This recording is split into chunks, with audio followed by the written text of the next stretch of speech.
All right. So next was so then we go into Raw. Let me tell you something. This was I liked Raw a lot. Okay, Right. because it seems like a lot of characters on this show have personal issues with people now. A lot of them, like a lot of segments. There's a lot of it's a lot of personal issues. And we started off with Cody comes out bro. That's the biggest pop he's ever gotten for an entrance. Would you agree with that? Right. Yeah. Unbelievable Maybe, yeah. pop, right? Okay, so he started cutting a promo. And basically said he had a conversation with his mom who told him that Lesnar just acknowledged him. And Cody said he feels on top of the world coming out of SummerSlam, feels like he could beat anybody in the world. Cue the music, and here comes Seth Rollins, another over huge babyface. Crowd singing his song. He said the last time he came out to address the future of the championship, Rhodes was the first man out, so he was returning the favor. And Rollins asked Rhodes if he heard him right when he said he felt like he could beat anyone in the world. He said, well, if that's the case, why don't we put that feeling to the test? And the crowd had a good reaction, like, whoa, then all of a sudden Judgment Day comes out. Okay, here comes the Judgment Day. And Ripley said they run Raw. And Priest said Judgment Day dictates what happens in championship matches and pointed the Money in the Bank briefcase. Then Priest told Cody, well, maybe done with the Beast. Dirty Dom isn't done with them. And Priest labeled Dom the true workhorse and said he'd be defending his NXT title on North American title on NXT. Dom tried to speak, was booed out of the building again. And then Balor just came out of nowhere and attacked Rollins. Bro, that was great. Those are one of them. I love how he came out of nowhere. He even surprised me. I was like, right. They shoot that very well. I said, whoa. You get the like, oh, right. Like when you're surprised when somebody scares you, like you turn around a corner and someone's like, whoa, gee, you get that actual reaction. Great job, bro. So basically, Sammy comes out. They all brawl. They clear the ring, and again, Cody grabs the mic, said he has a solution call for 6-man tag, and Rollins jawed at him after off the mic, right? Bro, you know what's my biggest pop of that whole thing? Yeah. Did you see how ridiculously, and I didn't even think he'd make it up the stairs, oversized those Crocs were that he was wearing? Right. Yeah. Bro, did you see when they would do the fight in the ring? He hit somebody with a kick, like a forward kick with the Crocs. That was hilarious. Yeah. So next, okay, so this was interesting, okay, because it's so they showed footage earlier today of Ricochet talking to Adam Pearce about Logan Paul using brass knuckles. He was complaining. Then Pearce apologized after the referee's decision was final. Then he brought in Thomas Ciampa, Chad Gable, and Matt Riddle. And the Tony was saying here is like, look, I know things haven't been going very well for you guys lately, and it's true because Riddle's been complaining on social media. Ciampa, it's like all you guys are kind of like, you're not. I can tell you're not happy. So here's my idea. I'm going to put you guys in a match, and the winner gets to earn a shot at Gunther. I can get one of you back in the mix, which was a good way of explaining this and explaining that, like, yeah, these guys aren't really being used right now, and they're kind of frustrated. All right, so I'm going to make you guys happy and put you in a match, right? And who is who is the fan? Then, bro, let me tell you something. A couple weeks ago, and like maybe 2 shows ago on TV, when LA Knight was coming out, okay, and he was getting a huge pop. Cole and Wade Barrett on commentary. And Joe, I don't even know if you can find it. Okay, but excellent commentary. Cole was saying is like this is like a movement, and what the both of them were saying is like, look, the guy is getting over. And what do you do when somebody's getting over? You give them. And Wade Barrett said this. You give the people what they want. And he goes, and the yes movement, like, so that, and that's while he's making his way to the ring, they're narrating. It's like, look, guy's getting over. This is what you need to do. Let's get this guy, like, you know what I'm saying? Same thing that the kind of like the groundswell has been about Chad Gable lately. The Chad Gable's been doing entertaining television. He's been killing it on TV in his matches and everything. So they put him over, and it got a huge pop because the fans have been kind of wanting this guy too. You know. Let me tell you what was even better. They put him over in his hometown. He's from Minnesota. Yeah. And I'm like, did you see how the people reacted? Why did you? When did they ever do that? Right. Why did you bury so many people in their hometown? I remember, Glenn, I'm not kidding when I tell you this, on at least 5 occasions, going to I think it's San Diego Sports Arena to go see Ray or Eddie. All right. And they would bury Ray always in San Diego with signs and merchandise all about him. Bro, the people were ecstatic and the match was good. And I like how Riddle, who's the wrestler besides Gable, they were like grappling. You know what I'm saying? Right. This was really good match. This is a good 4-way match and good timing and they built his finish. He's getting over. They kept trying to get it on one guy. Kept trying to get on the other guy. Finally got on the third guy after they did very, very well done finish. Right. And the people were into it. Yeah, and the kid, he had his son at ringside. He kissed him. Everything, good babyface stuff for him. So backstage, Rhodes and Zayn were talking, and Rollins comes in the room and accused him of talking strategy behind his back. And Zayn played the peacemaker, said he's sick of dealing with the Judgment Day, nor that they injured Kevin Owens. And Zayn said they had a chance to take care of Judgment Day once and for all. And Cody said he was cool. The Rollins looked at Cody and said he was cool too, and they both walked away in opposite directions. And Sami Zayn to the announcer goes, "It doesn't feel cool," which is good stuff. It's like those guys shouldn't be friends. Like they got this to me was a well written show. Like a lot of personal conversations are going on. That's good TV in my opinion. So this is also very clever. So then they go backstage and Miz is walking around complaining, and he's supposed to do a photo shoot. Then the chick is telling him you got to wait. This was actually it's like, fun. why? And the camera pans over and it's like, because LA Knight's doing his photo shoot right now, and you can tell Miz is pissed, right? Okay. But that was good. That was very good. Little thing where and then he did another one. Then he did another one later on in the show with Otis and the chick. Well, yeah, let's go. We'll get to that. Which was funny too. Yeah. So then they go to. This did not make it to what do you call it? This did not make it to Hulu, but Bronson Reed and this never-ending angle with Shinsuke and these other guys. They had a match and he beat him. And Shinsuke beats him in 12 minutes. Okay, so Shinsuke won, and he got a babyface reaction. Another anything comment about this was 12. But this angle's nothing. I don't. I actually feel like when I read this, I thought I was reading last week because it's like Shinsuke beats Bronson Reed. Their match wasn't bad because they're both talented, okay? Right. But you're not invested. You don't care. It's not interesting. You're not like, oh, what's going to happen next? Right. And bro, for some reason, and I wanted to bring up the commentators because you said they were good. For many years, I hated WWE because it sucked and the commentary was even worse. Bro, Wade Barrett is really good. I really like him. I really like Cole with him. I also like Corey Graves. Like they're commentating like everything's like on point now. You know what I'm saying?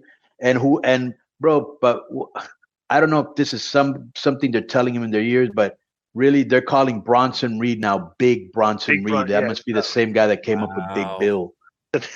All right, so this didn't make it to Hulu either. Raquel Rodriguez is on the trainer's table. Candice LeRae and Indy Hartwell stood by. And the trainer told Adam Pearce that Rodriguez is close, but she's not cleared to return from the knee injury caused by Rhea Ripley. All right, this didn't make it to Hulu either, but I went and watched it on YouTube, okay? Right. Because it sounded entertaining.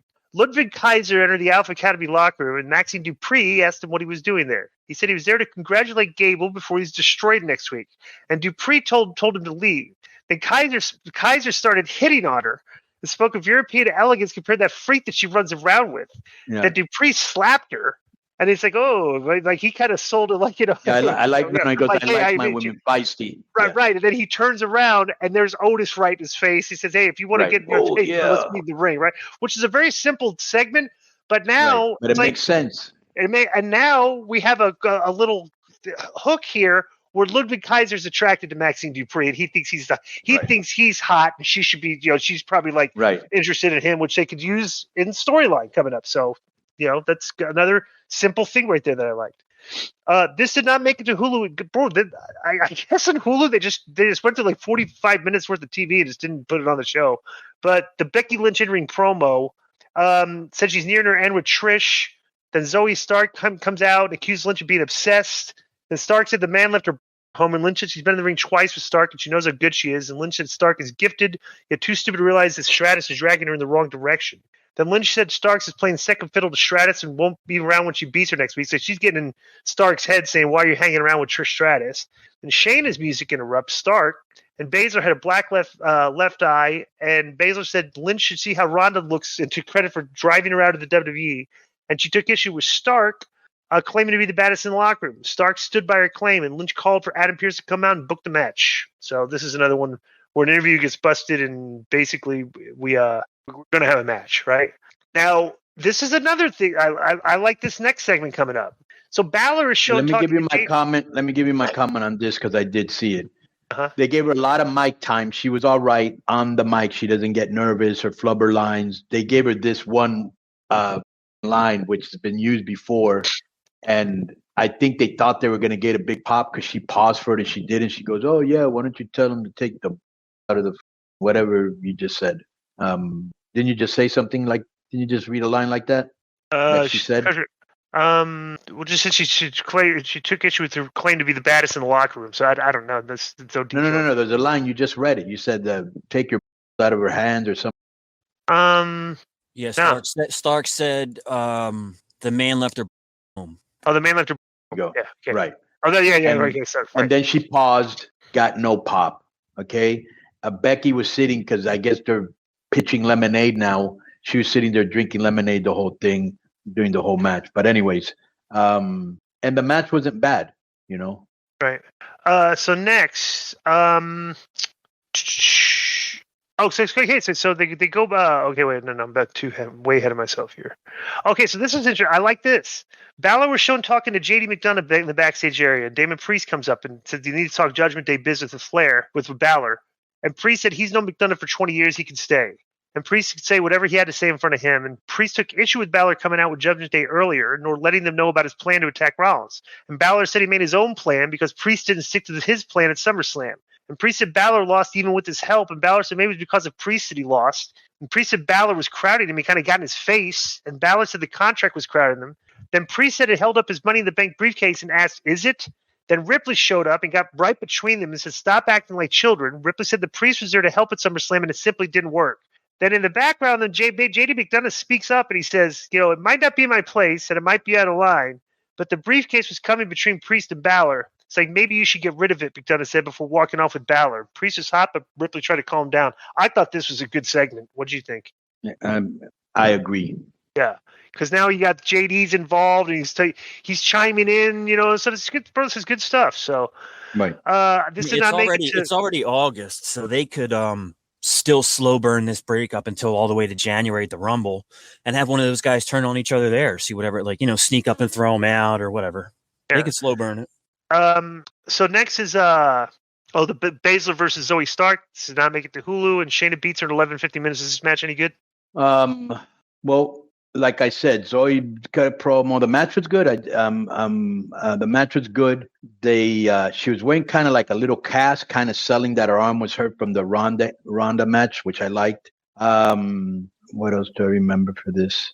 That's the one where I was telling you that that this girl was sitting down drinking lemonade. Becky, hello? Yeah, I didn't see Becky it. Lynch. Okay. Yeah. There was one part that looked pretty cool when she was. This girl, Zoe Starks, was kind of like raking her eyes against the ring ropes like that. That looked pretty cool. And bro, it was kind of weird. At the end, she was supposed to pick up, Baszler was supposed to pick her up, and she had problems. Yeah. And that looked bad. I don't know if she was hurt or if she just picked her up wrong. I don't know. All right. And she used Ronda's move to end it. Yeah. Right. But did you see how she had trouble picking up? Yes. And so they used that. Yeah. So and you notice stuff like that more when it's at the end. All right. So next is Shinsuke. Okay, so this is I like this verbiage. Shinsuke Nakamura was interviewed by Byron Saxton backstage area, and he spoke about how he was tired of people getting in his way. And there was a big mess in the background, and Saxton went around, and there was JD McDonough was attacking Sami Zayn.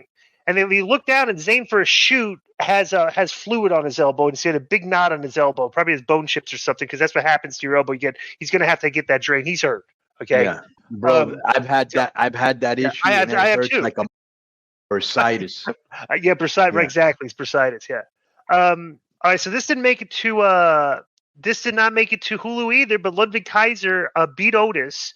When Gunther showed up and kicked Otis while the referee was clearing Vinci, your boy Giancarlo da Vinci tried to interfere.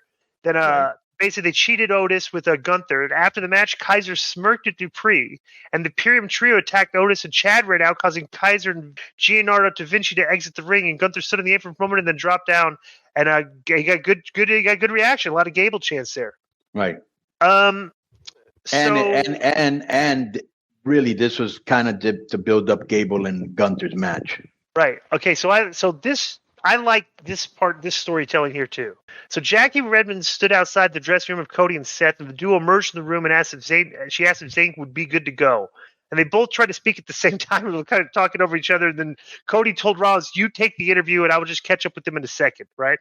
Then Rollins looked annoyed that Cody's trying to basically tell him what to do. Right? So very little subtle things that were very.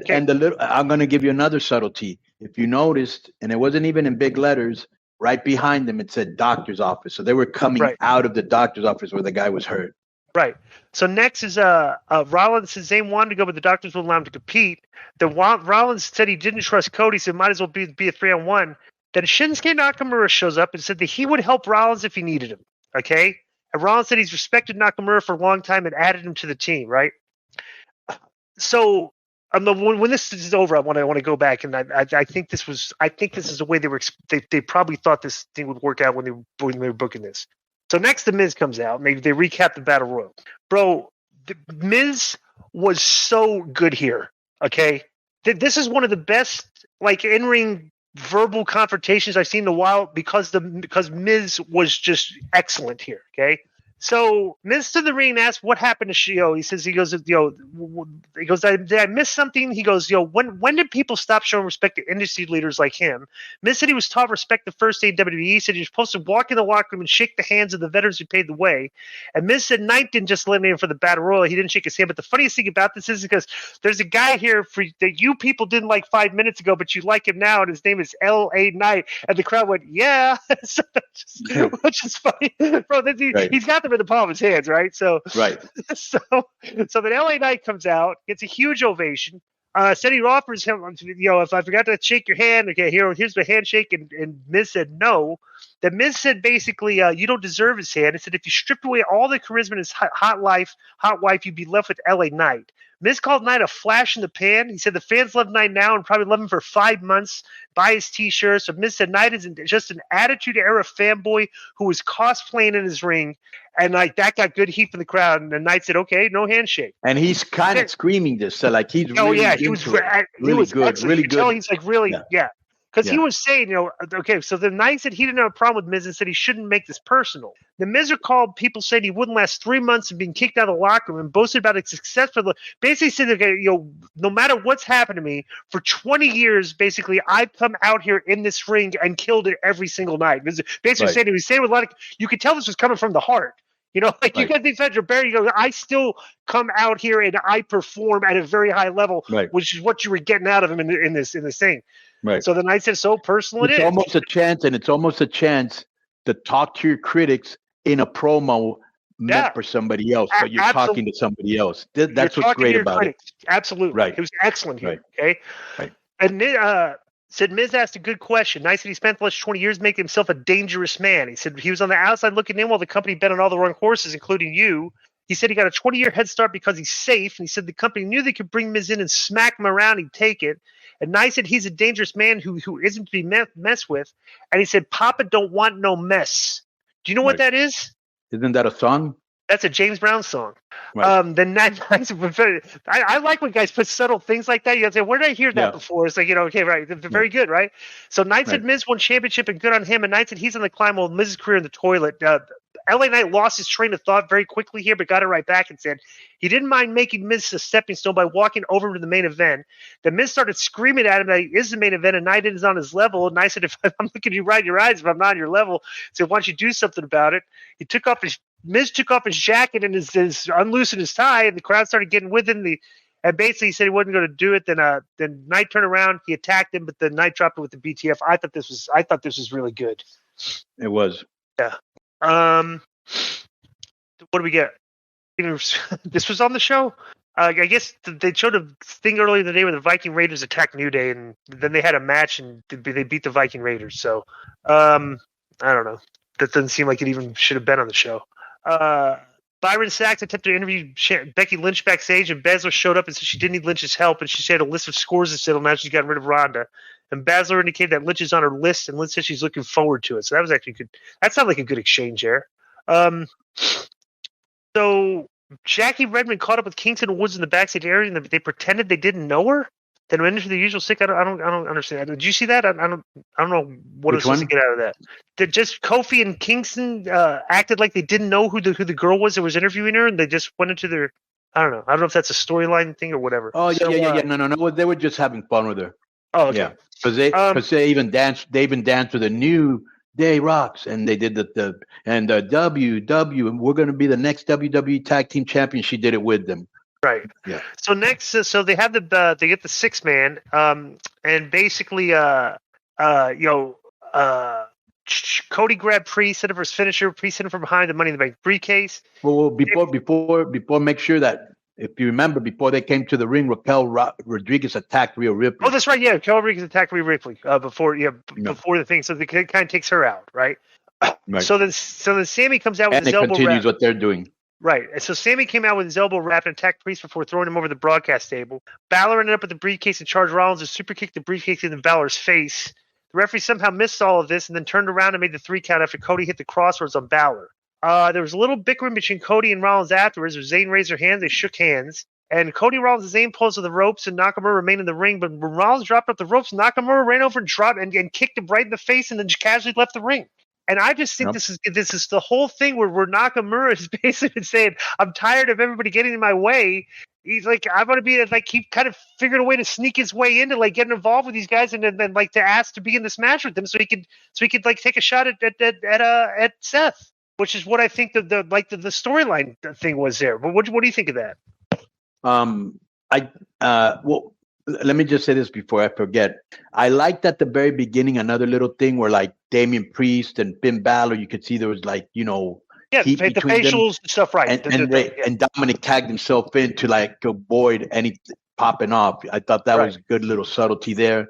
Let me see what else I remember from this match. There was a point in the match where Priest forgot he was a legal man, and Rhea Ripley had to remind him. Right. Now the new chant for Dom is Dom's a loser. Right. So what did you get out of that, Disco? Nakamura hit Rollins he's tired of people getting in his way. It's like, what's your direction? It's like, well, it's kind of like get in my way. I want to be the champion. You think he did it? I'm fooling around with all these bums who keep getting in my way and everything. So he finally like said, okay, I'm gonna be partners with these guys so I can basically make a name for myself. It's like I don't know. I thought this was. I wasn't sure what to make of that. I'd like to hear his explanation when they interviewed Nakamura why he did this, and I think it might somehow be to that. It's like I'm getting sidetracked with all these other bums. I should be fighting for the championship. Would be my because he keeps saying that. I'm tired of people getting in my way. I'm tired of like dealing with them. I'm getting sick and tired of all these other stuff. So. Which is not bad. I mean, but the whole thing is like there's a lot of personal issues on the show between a lot of characters, and I think that's good TV. So